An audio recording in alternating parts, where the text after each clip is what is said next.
What's going on? What's up, everybody? Y'all are so beautiful. Y'all beautiful. These lights are bright. So first, I guess just everyone, if you can introduce yourself. I guess starting with Zeno. Okay. Hello. Let me take this off right quick. My name is Zeno Robinson. I'm an actor based in LA. Hello, y'all. Y'all might know me in the anime sphere as Hawks from My Hero Academia. Go in Pokemon Journeys. And Ogu Montgomery in Fire Force, to name a few.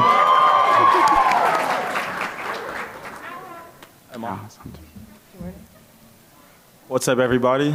My name is Jordan Bentley. I'm from Los Angeles, California also. On this brand called Hypeland. I don't know if you guys have ever heard of it. But yeah, I think we make cool anime streetwear stuff, so check it out. My name is Anairis Quiñones. I am a voice actress. And I'm the voice of Mirko in My Hero Academia. Nessa in Pokemon Twilight Wings. And Echidna in ReZero. Woo! Hi, I'm AJ Beckles. I'm from Boston, Mass. I voice Takemichi Hanagaki in Tokyo Revengers. Shiki Tadamaru and Kimono Jihen and a couple other characters I haven't been announced yet. But yeah. Woo! Hello, everyone. I'm probably like the least known person on this stage, man. Not true at all. That's the GOAT. That's the GOAT. That's the GOAT. You be surprised, bro. Yeah. No, so my name is Arthell Isom, originally from Jersey. I run an anime studio in Japan called Day Art Studio.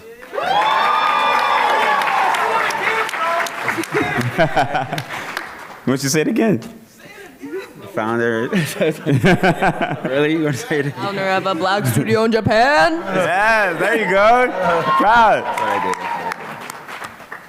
Yes, like first black person to own an anime studio in Japan. Like amazing, amazing. I'm gonna start with you too, Arthel. Okay. How did you start on this journey of becoming an anime fan? You starting with me? Yeah. Okay. Okay, well, my story, I don't know. I feel like I'm always just a broken record. But I think the first anime that I ever seen was Ghost in the Shell. Mm-hmm. And Good choice. so, like, when I watched Ghost in the Shell, that was the kind of like what kind of kicked me off to just really, really get into anime and just really loving it. The thing is, like, where everyone else has like these favorite characters and things like that. For me, it was a little bit different. Like, what kind of brought me into anime wasn't the characters, and it wasn't even actually the story. It was like just the visuals of the way, the designs of the environments and things like that. And that really got me. Like, I was like, oh man, I really want to be an artist. Like, I really want to be a background artist. And so I kind of I did some research, found out who the art director was, who's Hiromasa Ogata-san.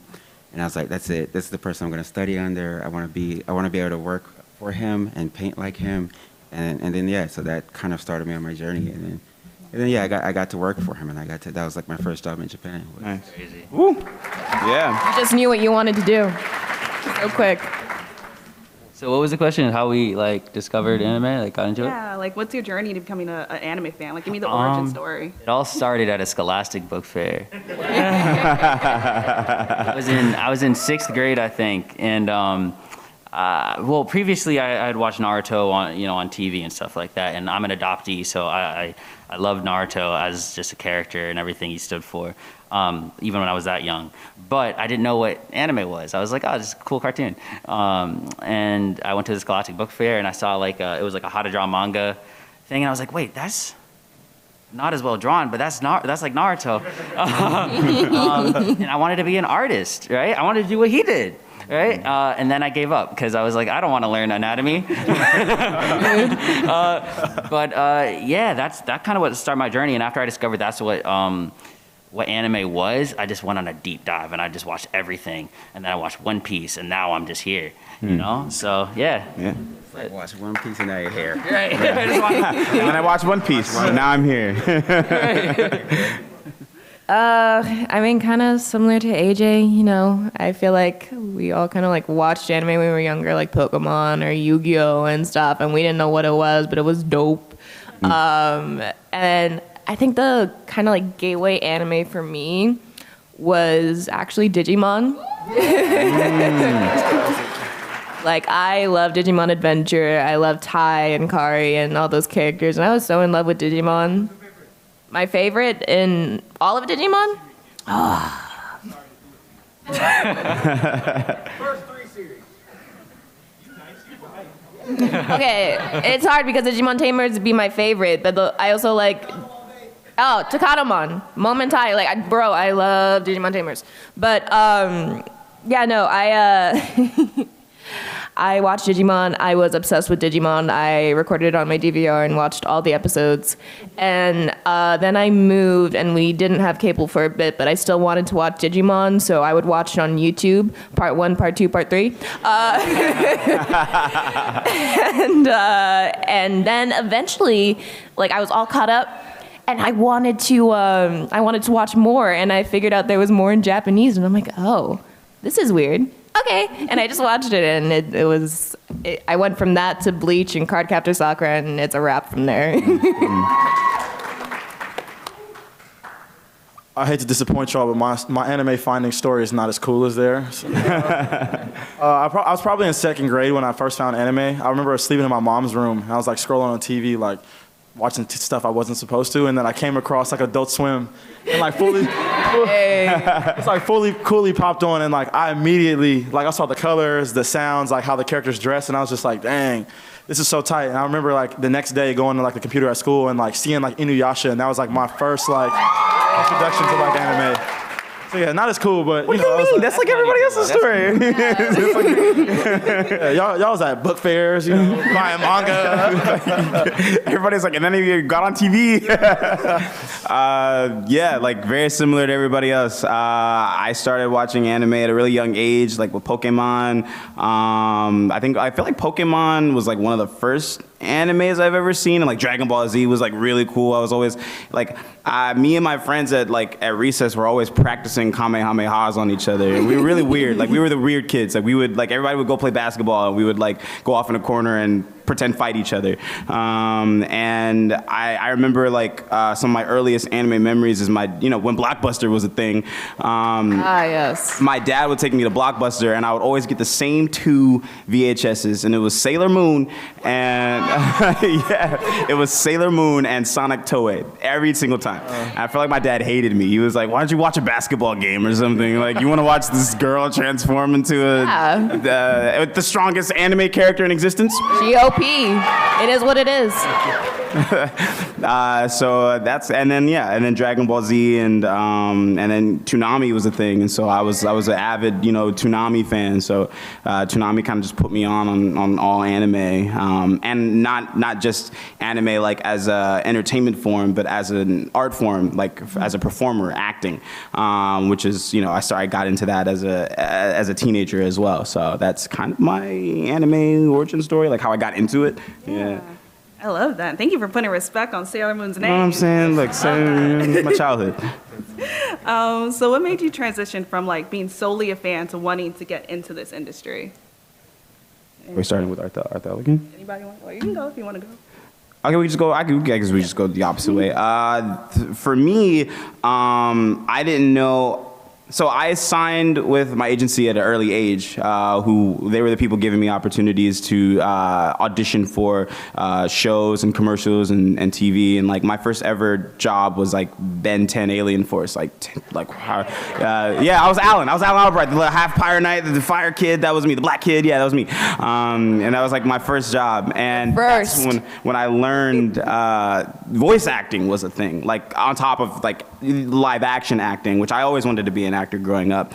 And Anime Expo was holding open auditions, I don't even remember what year, like 2013 or 14, but that's when I learned that, because, I watched anime and I met Yuri Lowenthal, who's the voice of Sasuke, on Ben 10, and he told me he was Sasuke, and I was like, oh, wow, so, like, you can, like, do voice in anime. I didn't know that was a thing, so I auditioned for the open auditions at Anime Expo. The studio in LA called Bang Zoom was holding them, and that was like there was like the 7-year gap where I just like wasn't working between Ben 10 and I think like Marvel's Spider-Man or something, and so in between that time I was like submitting myself to studios and like doing things like going to the open auditions and trying to get on studios' rosters so I could audition for anime, because as growing up as a fan and as a respect to actors who I looked up to like Yuri Lowenthal in the art form, I was like, oh, like, I want to do that too. Like, I want to be an anime. I want to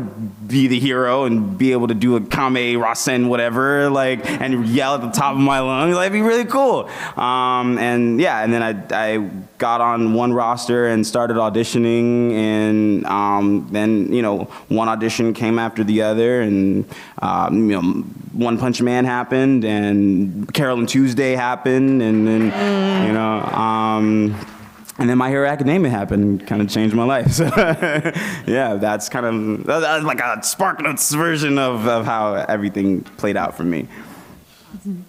Again, I'm going to tell you guys that my story is not as interesting. It's going to be like, yeah, like I was watching TV and then I made my first anime shirt and out of spare material, and it's going to be really cool. Why? It's going to be really cool. So I have been making clothes. So I want to give y'all background before I really explain. So I've been making clothes since I was 13. Look at that. See, what the heck? Not as cool, but I've been making clothes since I was 13. Yeah. You're a liar. It's like a t-shirt or two. But so I've been making clothes since I was 13, and anime has always been like some kind of like under influence. Like I'd like, Naruto want to copy the colors or try and make the jackets, but was never successful. But what had me fully get into like anime clothing was a dream that I had, like, believe it or not. I was in college, I think I was like a junior, and I woke up and I was like, man, I had a dream that I had a collaboration with Dragon Ball Z, and it was like this crazy pop-up, like a long line. I was like, man, I woke up that morning, I drew a bunch of designs, and I was like, I showed my mom, I'm like, Mom, I'm finna make these shirts, and we're gonna make $1 million and like all this stuff. And she's like, you absolutely cannot put these out. She called our attorney, is like, you'll get a cease and desist, like these studios will stop you. And like pretty much like didn't let me do it, and was like, yo, we have to figure out how to kind of go about this the correct way. So I went to this show where like Viz was at, Crunchyroll, Funimation, every company that you can think of was there, Nintendo, and I asked for every single big license. I asked for Naruto, I asked for like Dragon Ball Z, and they all told me no, but I got lucky, and somebody from Viz named Akane responded to me and was like, yo, like, I see you're really passionate about it, we'll give you Bleach. We did our first collaboration with Bleach in like 2017, and that really just kind of set the standard from there. That's the coolest freaking story I've ever freaking heard in my freaking life. What the heck? Yeah, you just told me how he got it from the mud. I woke up, I had a dream, and I woke up and I asked everybody for their license, and somebody got back to you. It's the coolest thing. What the heck? Hey, man, you've been 10 first, my hero. Still. My boy out here name dropping everything. It's like, yeah, man. Birdman, hand rub. Oh gosh. So I always loved acting. I've always loved creating. That is my love in general. And I've always loved acting. Like when I was a kid, I used to have like a little tape recorder, and I would just record myself reporting the news, which was whatever imaginary thing I had in my head. So I guess I always liked using my voice, but I didn't really connect it to voice acting. And I think it wasn't until I watched Full Metal Alchemist that I grew an appreciation for voice acting. Same. It's so good. Like, wow, everyone is so talented. And yeah, no, I heard all the characters. I loved all the characters' voices. I loved all the performances. And I remember I would like do like little impersonations, like try to sound like everybody. And it's like, okay, I'm gonna do my Winry voice. I'm gonna do my Wrath voice from like the 2003 version. And around there's like when I was kind of doing voice acting as a hobby, online communities are amazing. You can learn how to do anything online, basically. It's insane. And so I found a voice acting community, and I just kind of did it as a hobby. And And what really sold me on voice acting was watching the Conquer Shambhala movie. Listening to the commentary track, Laura Bailey was talking about her process, the audition process for Lust. And, you know, I just thought it was like, oh, well, she just saw a sexy character, time to sound sexy. Like, that's what I thought it was. But she was like, no, I need to figure out, you know, where she's coming from. You know, the director and I workshopped it a bit, and it's like, you know, making it more than just this cookie cut personality. And I found that so interesting, I guess, that it was more than just doing voices. There was like clear choices behind it. And I just kept doing it, and here I am now.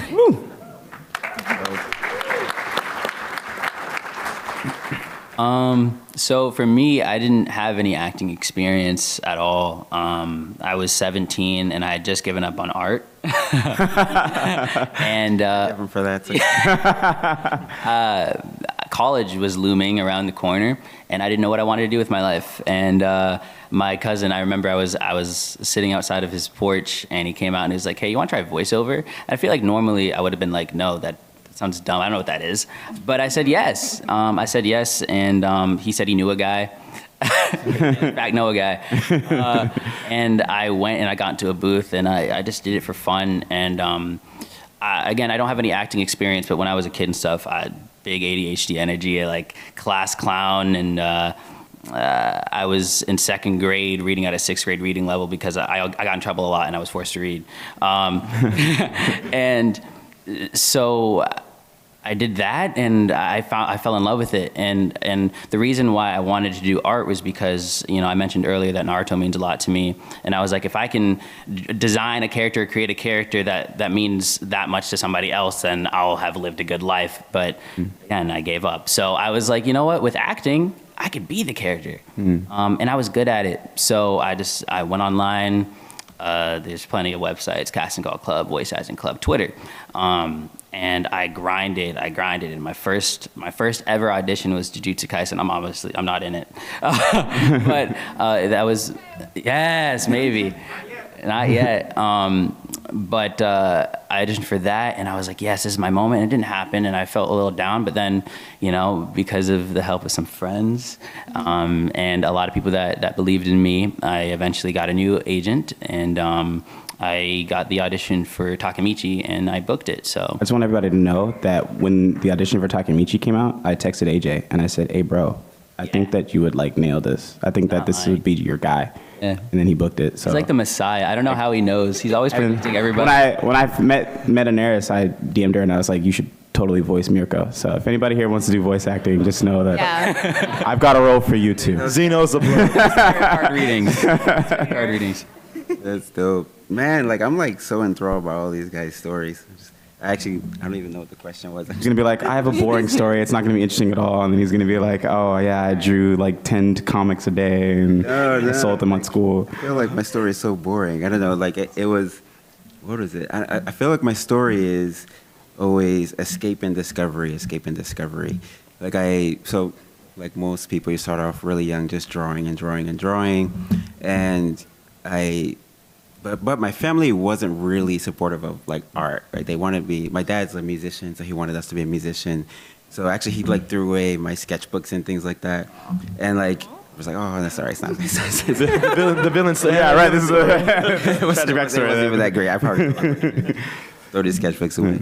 No, but like, and so I was trying to, I think, you know, I don't know, like figure out what I liked, right, and who I was. I knew I wanted to be an artist, and so I would my brother and I have a twin brother, so we would just constantly, like, we would use our sketchbooks as escape, because anime and stuff wasn't on TV yet, right, when I was a kid, and so we would kind of just make up stories and things like that. We watch, you know, like Mickey Mouse and stuff like that, and I think that's why Ghost in the Shell had such an impact on just, like, I don't know, my life. Like, when I saw it, it looked so different from everything I had seen up to that time.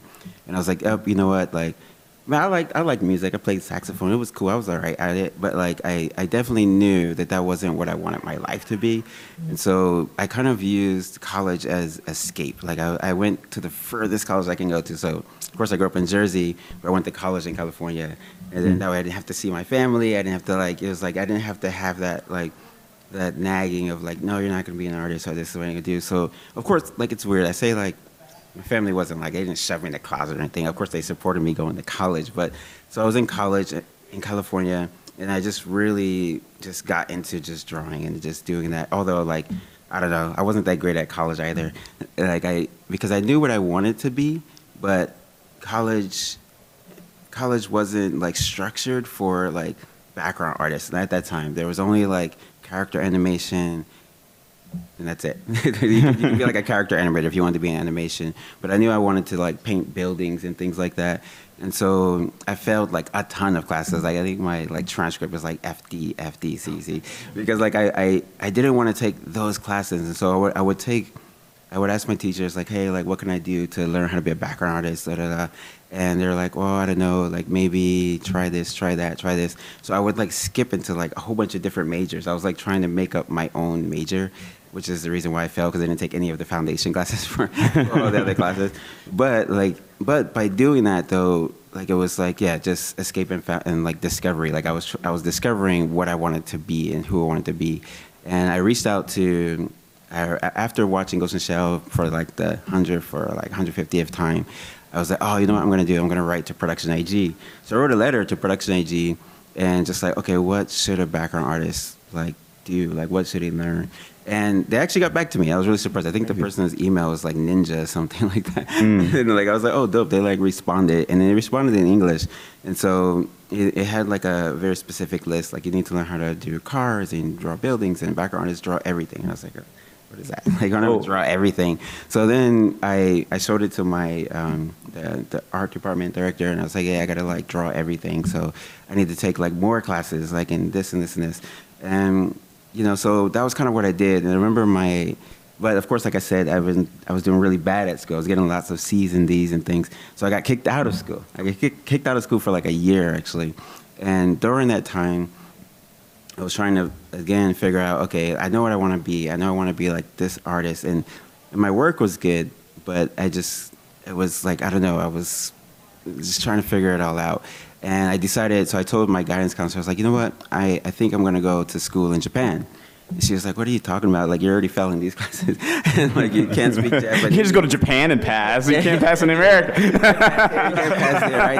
And I'm like, no, this is what I'm going to do. Like, and so I kind of like just focused just on drawing everything I think I needed to know to go to Japan. And I decided, so I moved out. As soon as I graduated, like barely graduated, I got back into school, graduated because you have to graduate, right? I was like, my family sent me to school. I was like, no way, I'm not going to graduate.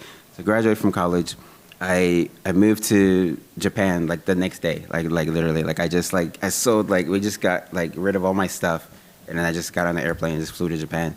And like, of course, I couldn't speak Japanese. I didn't know anybody out there. But I did know what school I wanted to go to. It was so there, like, yeah, like I was going to go to school again, fell again maybe. But I went to school there. And I was like, oh, dope. Like, okay, I wanna like be a background artist. And I remember like the first day they saw me in class, they was like, what are you doing here? Like, we don't take foreigners and things like that. And so, because it was an open house. But, so I was like, you know what, I'm gonna like figure this out. I told them like, you know what, I'm gonna be back in a year. I'm gonna come back and I'm gonna get into this school. So I like studied Japanese. So I stayed in Japan for that whole year, studied Japanese and was practicing painting and things like that, figured out how to get a visa. Went back. And they were like, what are you, like, you're back. That's crazy. They like, you know, of course they remember me. I'm the only foreigner. So they're like, okay, like, I guess we'll let you in the school because, you know, since you tried so hard, but we're going to give you, like, you have to make a promise. No one speaks English. We're not going to, like, you know, treat you any differently. So if you fail, you fail. If you pass, whatever, like, you know, great. So I was like, yeah, that's cool. I got it. Don't worry. I'm like, an A student in America. So. I got this. And so then, like, yeah, like I stayed in the school, and of course I wasn't doing that well. Like I was okay. Like I can paint at that time. I was a good artist. So graduated from the school, and then yeah, like I submitted my portfolio to Ogura-san's company, and then like he, I guess, felt the same way. He was like, oh, like your work's pretty great. like you're all the way out here in Japan, we give you a chance, and that's how I got in the industry. Nice. So Boring. when in doubt, it doesn't matter how many times you fail, you'll still get there. Is that the moral of the story, right? You can and ask directly. Ask the company directly what you need to know. And if they tell you no, go straight to Japan. Right. If you fail, Go to the source. you'll be all right. No questions asked. Just be out there. I love how everyone here just like shot their shots and was just like, I'm gonna just email this production Why company. not? That's what- I was gonna, like, Why not? This and like, and they lurked, and you were like, I'm gonna just go to Viz and ask them. They're like, yeah, here's Bleach, one of the best, like most popular. Yeah, anime. really popular There you anime. go. There's no rules. There really isn't. Yeah. Good enough, it'll work out. There's 100% of the shots you don't take. Exactly. Someone asked, like, when's the first time you felt like you like made it? I just got here. Being on stage at Anime NYC hasn't made it to you. Moments like this, being at this convention, I didn't get any opportunities really like that because just to let you guys know how the acting industry worked before the pandemic, you had to be in Los Angeles. Like, Or Texas. Or Texas for anime. But, you know, you had to be in those locations. I'm from Massachusetts. So I still was like, I'm going to figure it out. But the pandemic, horrible. We want it to stop, please. You know, everybody here is vaccinated. Congrats. Thank you. You know, at the time the pandemic happened, the whole industry shut down. Everything shut down, as we all know. But voiceover was still able to go on because we can do it from home. And I had a booth and I had everything I needed. And I got the opportunity, but I've been working consistently from my bedroom. Like all of Tokyo Revengers was recorded from my bedroom in my booth. Yeah, so being able to see everybody here and meet people that love the show and everything, like knowing I've made some sort of impact, this is how I know. Yeah.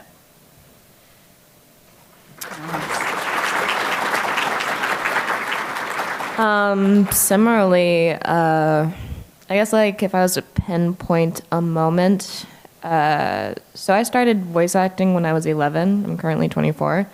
And, you know, I was doing like YouTube projects, Newgrounds. I was working with like college kids working on their thesis animations. And, you know, it was just a very casual thing. And like sometimes I would make money, but I wasn't quite in the industry. And I wanted to be a part of the industry, but I was afraid because I didn't see myself in cast lists. You know, I didn't see a black woman, let alone Afro-Latina woman.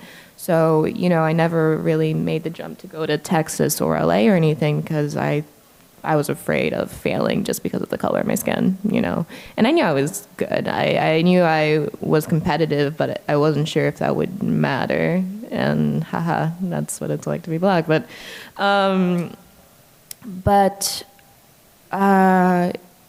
in 2018, you know, way before the pandemic, I was working as a mental health technician in a mental health facility. I was working my evening shift, just hanging out, and you know, I had previously auditioned for this anime that was recording in Texas, and I wasn't really expecting to book because I had auditioned so many times and I never booked. And I was like, okay, well, let's do it again. Why not? I got nothing else to do. And, you know, while I was working my shift, I checked my email, as I do all the time, and I looked at the junk folder, and I saw that I had booked that anime that I auditioned for. I booked Kimono Friends as Crested Porcupine, and, you know, at that time, I was living in Florida. Like, I had basically always lived in Florida. And I knew from like all of the research I've done on voiceover and everything that booking while living outside of one of those hotspots was not a normal thing at all. And I was like, oh shoot, well, time to go make this happen. Like I went to Texas, I recorded in studio, and being in the booth felt like home. Like I was nervous, and like I definitely didn't quite know everything, all the lingo and stuff about like, you know, doing ADR, but like it felt natural, it felt nice. And but but I still wasn't like quite convinced because I'm like, I don't know, maybe this is just a fluke, you know. But then it happened again. I booked RWBY once again while living in Florida, and that was where I was like, oh, maybe I should do this, and maybe I should take the leap, and I did, and you know, I moved to Texas for a little bit, made my connections and everything, and I got to record at basically every studio there, Funimation, Okatron, all that stuff. But I wasn't really booking anything, and so for me, it's like, oh, my fears are getting realized. It is what it is. But then the pandemic happened, and with the pandemic came Nessa and Mirko and all that stuff, and so I guess to make it very succinct, I guess when I started, you know, like when I felt like voiceover was calling to me and I couldn't quite, you know, run away from it anymore. That's what it was for me. Yes, follow your dreams. So I'll say I have like a similar story to all my friends up here. I feel like the Kobe meme, honestly, when people ask me this, I feel like, you know, job not finished. You know, like whereas we all have these like celebration moments, I feel like I still haven't like really made it in the space because there's so much that I can think of and want to do. But I'll say the biggest moment for me, like the first moment that had me feel like wow, like this is a space that that I'm supposed to be in, was when we got the first Naruto collaboration. We had did a pop-up in New York City, and we had never done a pop-up before. Like, you know, I was like nervous. You know, I'm not from out here. I've never done anything in person. I was like, you know, everybody else super nervous that nobody was gonna come. You know, I had never done, you know, we had done collaborations before, like we did Hunter x Hunter, Bleach, and we'd throw events, but, you know, people wouldn't always come. We go to like Complex Con, sell a little bit of stuff. It wasn't as big. But when we did that first Naruto collaboration, and like we first did the rugs, and like I woke up that morning in New York with my mom expecting nobody to be there. Like the line was wrapped around the corner like so long. And I was just like, dang, like maybe this is what I'm supposed to be doing. I remember like walking away at the end of that day after that like long disorganized pop-up and seeing my mom hold like, you know, just the receipt of sales, and like, you know, she had like a bunch of cash, which wasn't safe, but had a bunch of cash. And like I took a picture of her. I'm just like, dang, mommy, we about to be rich. Like, oh, it was like, you know, it wasn't really about the money. It was more so like just seeing how many people came out and supported, and like how many people we had talked to that were saying like, yo, like I love your business. I love like how you guys are bringing this into like a completely different space, and like, you know, hearing that confirmation from people that, you know, were fans of the brand, and, you know, we hadn't been around that long beforehand. It was really just confirmation for me like, yo, I need to like buckle down and go on this 100%. So, you know, first pop-up for sure was like the golden moment that I was like, all right, like time to put my head down and like really go crazy. Yeah. That's dope. Very similar. Like I feel like, I don't know if I've ever had like an I made it moment, because I always feel like there's so much that I want to do and so much more that I have to do and so much more work that I have to do that I'm just never like, I don't know if I've made it, but I do remember a couple moments where I was like, oh, okay, like I definitely am doing something. And I feel that every single time I get a DM or a message about how I make one of you feel seen in this space, because that was one of my goals when I started working in this space. It was a very, very long and arduous journey to get where I am as far as opportunities are concerned. And I remember I have two moments specifically about like how I was like, okay, like this is, I might be doing something right. I might be getting somewhere. And it was, actually maybe three, because Cannon Busters came out, and that was like an all black like cast for Cannon Busters. And that was like one of my first like major anime roles where I was in like every episode. And there were people of color who looked like me, who were like, I never knew that this was something that I could do until I saw you do it. And that was a theory that I had about like people of color, black people voice acting in anime. It was like how, like I knew it was possible because somebody told me, you know, but otherwise how do people who may not see themselves reflected all the time in a particular medium, how would they know if nobody's really been there to show them, if they haven't been offered an opportunity for a role that's more than an episode or two, you know, to say, oh, you can do it too because I'm here. And I remember when I got announced as Hawks as My Hero Academia, I was very scared. I don't know if any, like, you guys know the pressure of, like, being black in a space that can be very anti-black, but I was very scared. I was like, I was terrified, actually. I was like, I'm playing this very big character in this very big show, and I'm black. Like, I don't know how people are gonna handle it. And everybody was very accepting and very, like, gracious, and I got a few DMs about how much that particularly meant to them, because it was a character that was in such a big show on such a wide scale, and that people were, like, feeling seen. I also remember a particular moment in 2016 was a terrible year for me. I don't know if it was a terrible year for anybody else in here. It was the worst year of my life. And 2017 was, and that was still in that 7-year gap between Ben 10 and when I started working, that I wasn't doing anything. At least as far as I'm concerned, you know, as far as my personal career goals. And I remember I started working on Big City Greens, which was one of the first, like, recurring roles I ever had in anything. And I was going from the worst year of my life to being invited to Disney TVA to watch the first episode of this piece of art we had all created. And I realized, like, wow, like, I survived the worst of my worst days. And if I hadn't have survived those days, I wouldn't be here to see this moment here.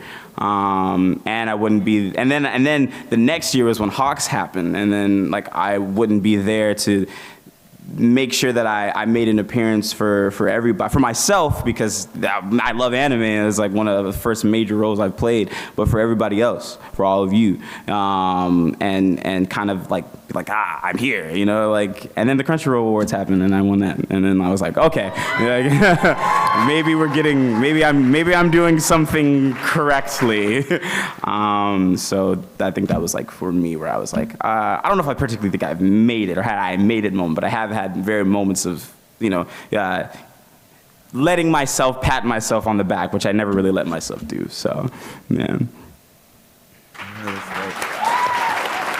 I'm gonna piggyback off what Zeno said a little bit. Like, I definitely don't feel like I've made it yet. Not yet. So we haven't made it yet, but it's interesting that what I will say is, yeah, it's very difficult, right, to operate in a space. So of course our company is in a country where there's not a lot of, like, minorities in general, or just foreign people in general, and of course we operate in a space where there's not that much representation in animation, and then even amongst the companies that make the animation, there's not that much, right? And so I think we have like goals, right? And, like, we have, like, have a lot of big goals. And I think once we've reached a point where, like, all of our companies can make things and it's accepted by everyone, like, you know, not only just by, of course, like, us, but by everyone. Even, like, so I think things like this, though, is dope. Like, when I look at the crowd, like, it's people from all over the place, like, from like, Asians and, like, white folks and black folks and Latin folks. Like, that's dope. Like, and I think when that becomes, like, super, super normal, and we can just make something and it doesn't even matter what it is, but, like, when we created something that everyone's just like, yo, I'm going to cosplay this character, then I think I can say we've made it. So we're not there yet, but we will. We'll get there. We're working on it. Yeah, it will. I feel like everyone on this panel is way too humble. Like, all of y'all are amazing. Like, Arthel, like, your studio animated a music video for The Weeknd. He was, like, thinking about it. He was like, oh, what? I did? Like, yeah, I did do that. Yeah, I did do that. Yeah, I did do that, huh? He appeared in a music video for Jay-Z and Pharrell. Oh, yeah, they're dope. That's their Three goats.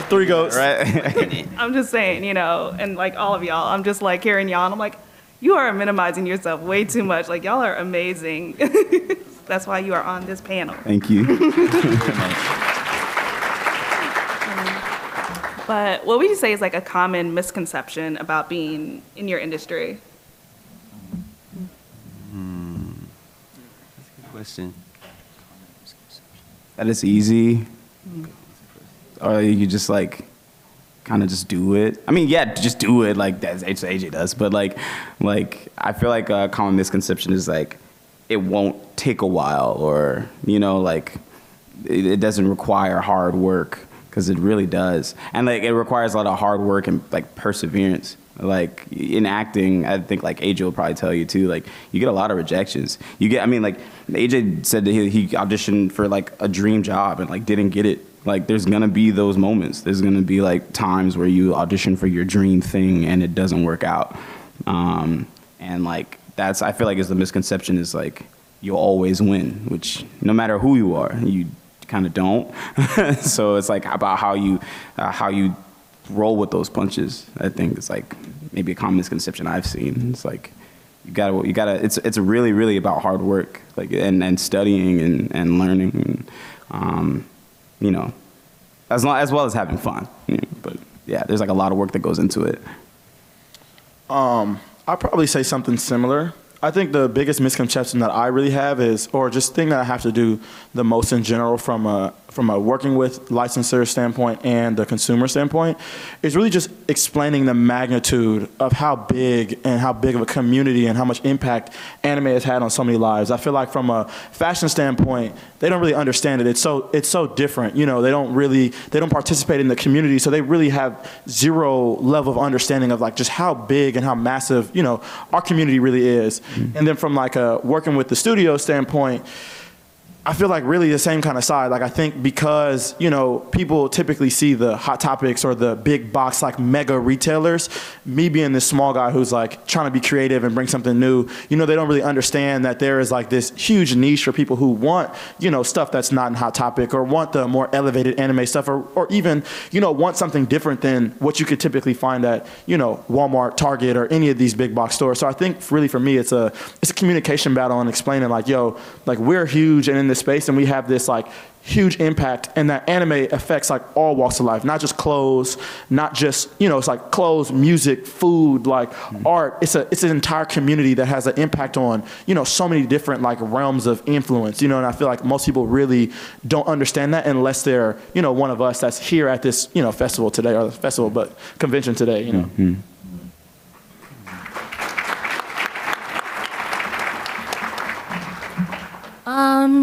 To kind of piggyback off what Zeno said,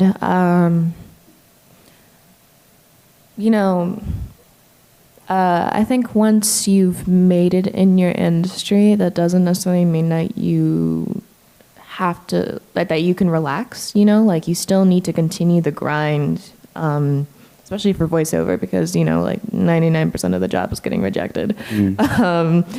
But, you know, I think there is this constant need to advocate for yourself. You know, it's not that, you know, once you get to be the voice of Hawks or Takemichi or whatever, it's not like, you know, things get handed to you, you get all the auditions or whatever, like you still gotta hunt auditions down. You still gotta, you know, keep improving and like put yourself in front of directors and clients constantly so that you can at least get an opportunity.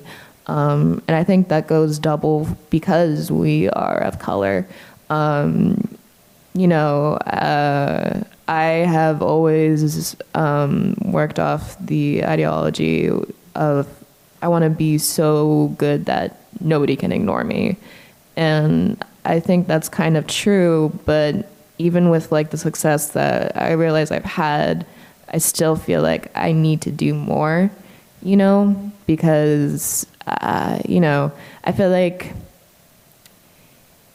just because it's like, oh, I am the new black female actress that gets a lot of stuff, like, yeah, no, I still gotta audition for every single thing. Like, I've only gotten autocast twice. Everything else I've auditioned for, I put myself in front of studios constantly, and I still have to, and it can be kind of tiring because it feels like you're working 3 times as hard as, like, you know, white cis actors in the community, and it's kind of a burden, but, you know, I feel like with all of our hard work, it will lead to less work for, you know, the people that follow us. You know, like people won't have to fight so hard to be in this space, and so yeah, I guess it's just the work never ends kind of thing. Yep. I have a couple things. The main one is mental health. I think when you first start any creative endeavor, you know, you might, a lot of people that aren't creatives, a lot of people that like have office jobs and stuff like that, I think like, oh my God, you're so lucky. You must be like happy all the time. This is your dream job. And yes, I'm very happy, and a lot of my peers are, but burnout's extremely easy. We, Anairis, Zeno, and I have an agent, and we're contractually obligated to audition for things, and we might not want to audition for everything, but we kind of have to, and then we get booked up, and then something cool that we really did want to audition for comes through, and we just don't have time, and that hurts. Rejection hurts because we're fans also. We are, and we love the product, and we know when we see something, like even if it's codenamed, sometimes we're like, is this? And then you read for it and then you don't get it, and that makes you very sad. To lighten it up, it is beautiful, and I can't imagine doing anything else, but it is sometimes very difficult to manage the mental aspect of it. The other thing is kind of touching on what Anairis just said. It's not handed to you, and a lot of this, you know, is luck. You know, I don't want to say that like everybody on this panel is talented. That like, you know, but there's a degree of luck to it, and if you are creative in any aspect, an artist, a musician, a voice actor, or an actor, whatever, just know that if it's not clicking for you, it's okay. Because I remember that same year that I got my agent and everything sort of flipped around, there was a 7-month period where I didn't book anything. I didn't get any auditions, and I was like, am I trash? You know, do I need to go back to the drawing board? Am I not as good as I thought I was? And that wasn't the case. And sometimes it's very much the long game. But if you don't stop believing in yourself and you keep trying, is there a guarantee that you're ever going to be the next insert person here? No. But do it because you love it, and you'll be fulfilled anyway. I think is the goal. Like everybody's like, how do I get in with this studio and do this and do that? And you know, first things first, you have to be good at what you do, and you have to put yourself forward. But you know, it's difficult, you know, and be ready for that if that's what you want to do. So yeah.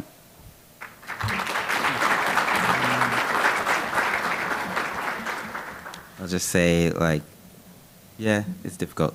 It's hard. Keep it simple. So we can get to the next question. Nothing more needed to be said. Actually, I just wanted to actually invite anyone from the audience, you know, if they want to ask a question, just line up here. There's a microphone right here. microphone, yeah, right in the center here. Front and center. Okay, lots of questions. Hey, Lisa. Hi. So I'm Lisa. Some of you guys may know me, interacted on me. That's so weird. First of all, I do want to say Zeno, Anairis, and AJ, I have presents for you. So gotta For me? each other. Yes. But one thing that I absolutely love about all of you, because I'm a huge fan, especially on Twitter, is that you are so inviting not only to fans, but as well to each other. And, you know, Zeno and AJ, I saw recently that you guys this year just met in person, and something that Issa Rae, who I love, says is like, you know, don't network up, network like around you and build other creators up. How important is it for you guys kind of to build this network that we see online, and not just amongst this panel? I've seen, you know, you guys with other, especially Black and POC actors. Why, and you as well, Jordan, like interacting with them and other people in the anime community, why has that been important to you? I think it's very important to me because I did especially feel like I do feel like Black people do influence a lot of the culture, and I do feel like Black people are a big part of why anime is so successful in America as it is. I mean, if you look at any of the influencers that may be here, I know like Kiera's probably here, and like King Vader's here, and like RDC is here. Like they, through their passion of these shows, have built their own brands, but they're also elevating another brand. And I felt like it was just as important to get that kind of representation from an actor standpoint behind the mic as it was to get in front of as it is in front of the camera. And I think I had this conversation. I think a lot of people of color, especially in the industry, go through the same struggles because we face the same common problem of especially pre-pandemic, we did face the same common problem of opportunity and being seen, especially in this space. So I did always feel like it was important to me to connect with my community, not just because I feel like I could connect with them on a personal level, but also on a professional level. And any kind of measure of like success for me, I wanted to be able to impart on maybe others who are like me, who were struggling or who needed help or just needed someone who didn't make them feel crazy. I remember I had talked to another actor of color, Bill Butts, about how I was not auditioning for like lead roles in animes because everybody was only handing me black characters, which I love. I will play every black character under the sun. You know, I love my people. I love playing black people, but I also want to play the hero. You know, I also feel like I have a heroic voice. And newer actors who didn't look like me would come into the same studios I've been at for years and get lead opportunities immediately. And that was incredibly frustrating. But I thought I was crazy. I was like, why? Like, and they were just like, I don't know, just send an email. And I didn't realize until I talked to another actor. I was like, am I crazy? Like, is it because I'm black? Like, I don't know. And he was like, dude, the same thing's happening to me. And that's when I realized like it's important that because we understand like I'm not crazy, like this is happening to you too. How do we combat this? So that's why it's like community is very, very important. Not like because I love my people, but like I just want everybody to feel seen, like that they're not alone. Yeah. That's good. Yeah, I think for the sake of time, I think we'll go to the next question if that's okay with everyone. Hey, my name is Nikki. Hi. So I know you guys talked about like the mental health aspect and everything, and like being whether you're a cosplayer, content creator, actor, that stuff is hard, and you go through things like that, like watching people get ahead of you. How do you manage like that anxiety, that depression, all that? Like, personally, how do you manage that mental health like downs that you get from that I think happen more often for us than others? Maybe answered. For me, I just say pour into yourself in other ways outside of I think a lot of people get hung up on their creative aspirations, you know, and it takes up their entire life, right? And it's kind of, all of us, I'm sure, like we're like, we want to draw, or we want to art, or we want to make clothing, and that's like everything that we do. So when we don't get those things immediately or in some sort of fashion that we would like, you know, efficiently, it hurts because that's our whole life. So what I would say is try to find other things outside of what you want to do that'll also fulfill you. I like to hike. Therapy is also, I highly recommend it if you can. It's expensive though, America, we love it. But make sure that you talk to your family if you have a good relationship with them. Make friends and stuff like that. Go out, do stuff, because it does get suffocating really fast when that's your entire life. So that's my advice, I think. I think we have to go to the next question. Hey, I'm Bree from Black Ramen Podcast. That is Black Ramen _podcast on Instagram. Hey, what's going on? Sorry, shameless Bree from plug. Black Ramen Podcast. That's Black _Ramen Podcast. Yes, it is. Thank you very much. And I had a question about representation. Do you feel like the anime industry represents us as black fans better now than it did 10, 20 years ago? And both on camera and behind the scenes? If so, how? And if not, what can we as fans do to represent ourselves? Anyone want to take this? I can take it if nobody has anything. I'll let you take it. Huh? No, you take it. Okay, well, I'm just saying, like, as someone who's played several black people in anime, I think we are getting better. If you look at characters like Ogun Montgomery in Fire Force, for example, who, like, well, you know, like a character like that maybe 5 years ago would have 2 episodes and he wouldn't do anything. He'd get in a big fight and lose. You know, like, he actually, like, was someone who was integral to the story, and that mangaka, actually, Okubo, who made Soul Eater, he's very, it's going to take minds like him. I'll wrap that around too, but he was like, I don't see a lot of black people in anime, so I'm going to make my own. And that's where XXXHOLiC came from. And then that's why Ogun is also a thing. And that's why there's a lot of black people in Fire Force, because he's very, very dedicated to making sure that is something that's represented. And there's another anime director like that, Shinichiro Watanabe, who's also very good at that.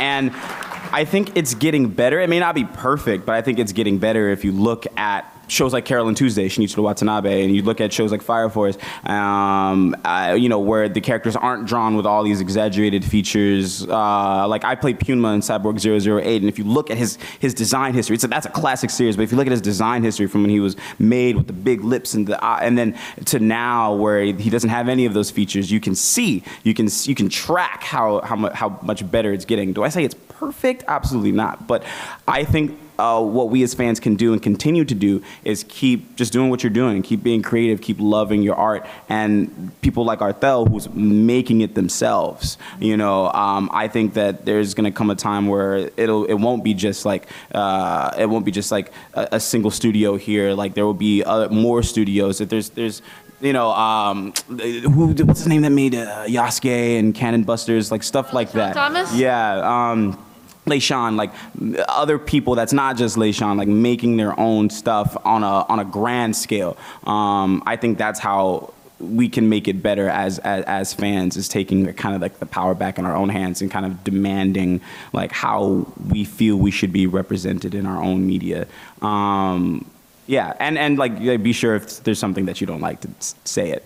Sometimes like Japan just really doesn't know. Like I was working on Gundam Narrative, the movie, and I was playing this character named Deleao, who he had first had a design that wasn't really like flattering. And my director called the producers and said, "You can't draw him like this. Like he has to be drawn differently." And they changed it in the movie. They didn't know, so they were like, "Oh wow!" So they changed it for the movie, and they were like, "We're so sorry. Like did you see that we changed it?" And so yeah, like that's stuff like that. Long answer, but sorry. Yeah. Thank you. And I think this has to be the last question. I'm so sorry, guys. Sorry, I talk too much. My bad. We had the show floor if you guys want to ask us any questions later on. They'll be outside, and they're we'll be outside. We're outside, yeah. That they'll works. be on the So tall. First, I have a quick question, but first I want to say one, thank you, Zeno. I know we spoke before. I appreciate you, but also thank you guys for not closing the door behind you as you do stuff. I'm 30 years old. I know a lot of y'all are like mid-30s and younger in here, but I appreciate you encouraging me. Definitely been doing a lot of studying. Definitely want to reach out and network with you all while you're here. Also, I'm just going to declare right now that at one point I'm going to sit up there with all of y'all. Heck yeah. Yes. And Cool. I got a simple question, like I said. I just want to know, I'll pick y'all. Both of y'all, actually. What is practice like for you all at this stage? I know you guys are still on your way. You've made that very clear. But I think also an important thing that kind of hasn't been said while I've been listening this whole time is like, what does practice look like for you all at this stage? That's actually a really, really good question. I would say practice for, honestly, I really don't have like a specific answer. I would say practice is really just going through the motions that we're kind of already doing, at least for myself. I love design. I love watching anime. So when I'm creating things, I don't see it as like practicing. I see it as expressing the art form that initially got me into this space in the first place. So I think for me, like practicing is just going through the usual motions that really got me here. So, maintaining, remembering to always design, remembering to always, watch my favorite animes, connect with people in the community and help build each other up. But I don't look at it as practice. I look at it as like me just kind of doing what I love. I feel like all of us up here, we're all fortunate enough to be able to make a living off of our passions. And because, we're doing what we love, it's not really practice. It's really just us going through the usual motions of what we would be doing as a hobby. You know what I'm saying? If that makes any sense. Yeah.